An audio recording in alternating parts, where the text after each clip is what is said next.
Hello friend, welcome back to my channel Pratima Jagat. আমি প্রতিমা চলে এসেছি তোমাদের সামনে। আজকে মুখরোচক একটি স্পাইসি নিমকি তোমাদের সামনে করে দেখাবো। এর জন্য নিয়ে নিয়েছি 1 বাটি আটা, গমের আটা, যে আটার আমরা রুটি খাই।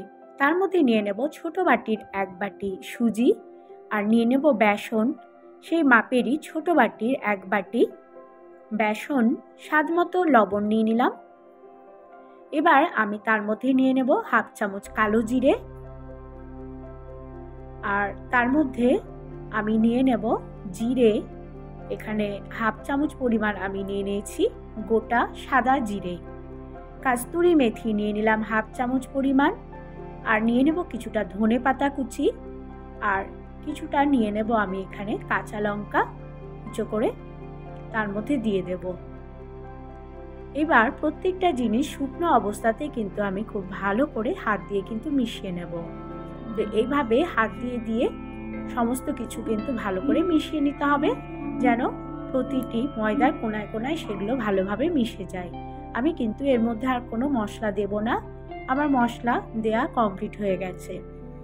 এবার খুব ভালো করে মেখে নেওয়ার পর, মিশিয়ে নেওয়ার পর ময়ামের জন্য আমি নিয়ে নেব এখানে স্বাদ মতো ঘি। তো আমি এখানে 2 চামচ পরিমাণ ঘি নিয়েছি। তোমরা চাইলে রিফাইন্ড অয়েল দিয়েও করতে পারো। ঘি দিলে এই নিমকির টেস্ট কিন্তু অসাধারণ হয়, তাই আমি এখানে ঘি অ্যাড করেছি। ঘি ময়াম দেওয়ার পর খুব ভালো করে কিন্তু মিশিয়ে নিতে হবে। আর এই নিমকিটা কিন্তু এতটাই খাস্তা হবে, খেতে কিন্তু দারুণ লাগে। তো দেখো, এমনভাবে ময়ামটাকে মিশিয়ে নিতে হবে যে মুঠো করলে এটা মনে হবে যে মুঠোর মতো হয়েছে, তার মানে বোঝা গেছে যে ময়ামটা আবার ভালো করে মিশে গেছে। আমি এখানে 1 কাপ পরিমাণ ঈষৎ উষ্ণ জল নিয়েছি। তো 1 কাপ জল দিয়ে অল্প অল্প করে জল দেব, আর ভালো করে একটা ডো তৈরি করে নেব। এখানে ময়দাটা কিন্তু একেবারে নরম হবে না, লুচির মতো একদমই নয়, শুকনো করে কিন্তু একদম মাখতে হবে।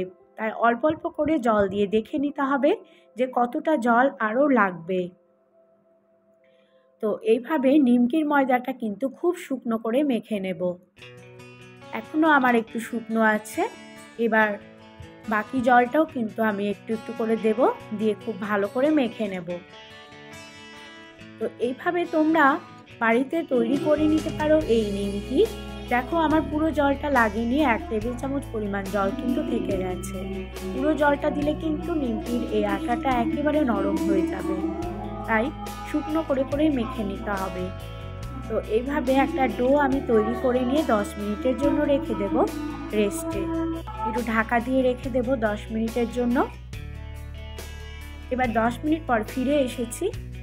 এবার খুব ভালো করে ময়দাটাকে একটু নরম করে মেখে নেব, মানে একটু মসৃণ করে নেব। হাতে কিন্তু জল নিব না, এর মধ্যে ময়াম দেয়া আছে। এবার খুব ভালো করে সেগুলোকে একটু হাত দিয়ে দিয়ে ছোট ছোট করে কেটে নিতে হবে নিমকির জন্য।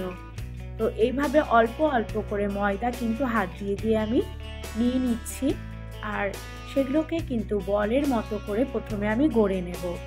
প্রত্যেকটা ময়দা আমি কেটে নিলাম যতগুলো নিমকি করব, আর হাত দিয়ে মসৃণ করে কিন্তু সেগুলোকে একটু এইভাবে চ্যাপটে করে করে প্রত্যেকটা আমি গোল গোল করে নিলাম।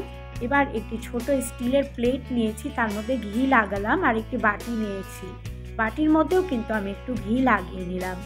এবার এইভাবে বাটির উল্টো দিক দিয়ে প্রেস করব, আর প্রেস করার পর একটা কাঁটা চামচ নেব, সেই কাঁটা চামচ দিয়ে কিন্তু সেগুলো একটু ছিদ্র করে নিতে হবে। তো এইভাবে বাটি দিয়ে আমি দেখিয়ে দিচ্ছি, ঠিক এইরকমভাবে চ্যাপটে চ্যাপটে করতে হবে। আর সেই কাঁটা চামচ দিয়ে কিন্তু ছিদ্র করে নেব এই জন্যই যে ভাজার সময় যেন সেগুলো ফুলে ফাঁপা না হয়ে যায়, একেবারে মুচমুচে কড়া করে ভেজে নিতে হবে। তো এইভাবে প্রত্যেকটা কিন্তু গড়ে নিতে হবে প্রথমে, তারপরে নিমকিগুলোকে ভাজার পালা।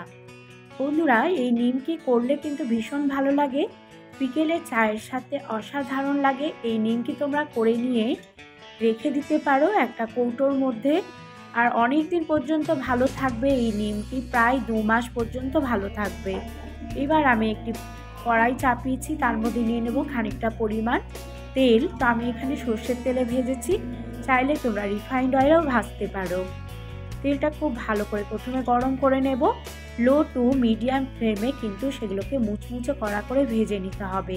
হাই ফ্লেমে একদমই ভাজবো না, তাহলে কিন্তু একদম পুড়ে যাবে আর তেতো লাগবে বেশি কড়া হয়ে গেলে। সেই জন্য এই পিঠ ও পিঠ খুব ভালো করে মুচমুচে করে ভেজে নিতে হবে। মিডিয়াম থেকে লো ফ্লেমে কিন্তু এগুলো খুব ভালোভাবে ভাজা হয়। তো এইভাবেই অল্প ফ্লেমে কিন্তু খুব সুন্দর করে কড়া করে ভেজে নিতে হবে। নিমকিগুলো আমার প্রায় ভাজা হয়ে গেল। বাকি যেগুলো আছে সেগুলো ঠিক একই প্রসেসে আমি ভেজে নেব।